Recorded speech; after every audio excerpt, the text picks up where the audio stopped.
কখনো কখনো শিল্পীর জীবনটা জানেন তার সিনেমার গল্পের থেকেও বেশি নাটকীয় হয়ে ওঠে। আজ আমরা এমনই এক অসমাপ্ত গল্পের কথা বলবো। অভিনেতা ও লেখক রাহুল অরুণোদয় ব্যানার্জির জীবন আর তার রেখে যাওয়া কাজের দিকে আমরা ফিরে তাকাব।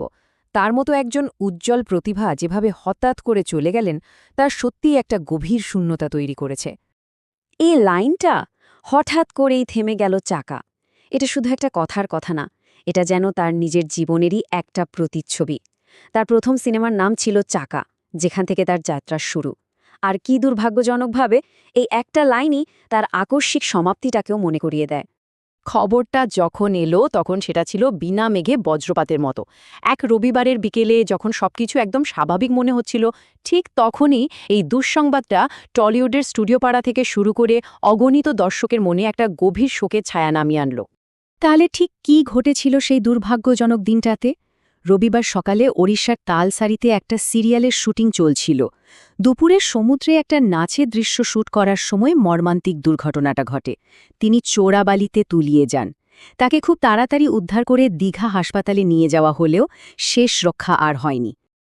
ভেবে দেখুন, মাত্র ৪২ বছর বয়স। এত কম বয়সে এমন একজন প্রতিভাবান শিল্পীর চলে যাওয়াটা সত্যি একটা অপূরণীয় ক্ষতি। কিন্তু রাহুলের গল্পটা তো শুধু এই মর্মান্তিক ঘটনায় শেষ হয়ে যায় না, তাই না? চলুন আমরা বরং তার এই অসমাপ্ত যাত্রার বাইরে গিয়ে তার বর্ণময় এই শিল্পী জীবনের দিকে একটু ফিরে তাকাই। দেখি কিভাবে শুরু হয়েছিল তার পথ চলা, আর কিভাবে তিনি দর্শকের মনে একটা চিরস্থায়ী জায়গা করে নিয়েছিলেন।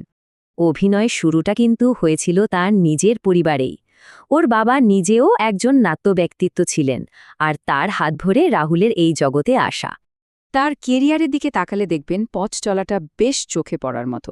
২০০০ সালে চাকা দিয়ে তার বড় পর্দায় ডেবিউ হয়, কিন্তু আসল ব্রেকথ্রুটা এলো ২০০৮-এ চিরদিনই তুমি যা আমার দিয়ে, আর এই ছবিটাই কিন্তু তাকে দর্শকের মনে একেবারে গেঁথে দিয়েছিল।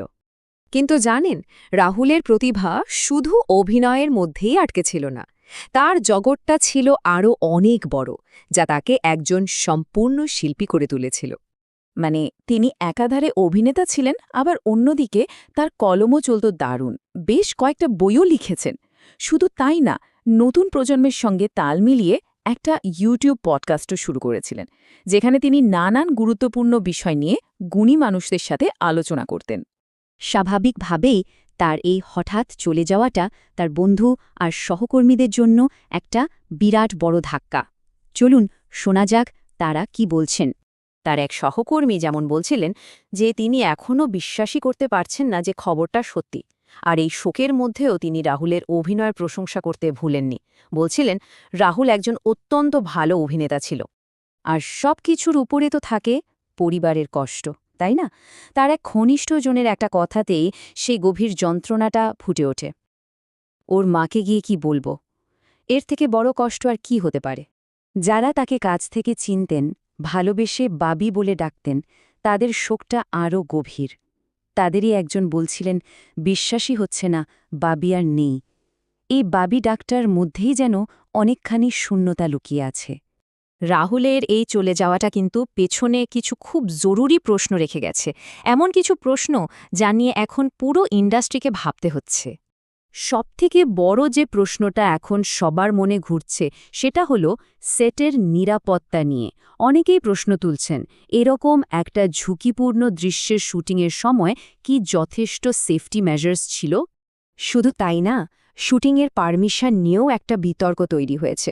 একদিকে ওড়িশা পুলিশ বলছে কোনো পারমিশনই ছিল না, আবার শুটিং ইউনিটের লোকেরা বলছেন পারমিশন নেওয়া হয়েছিল।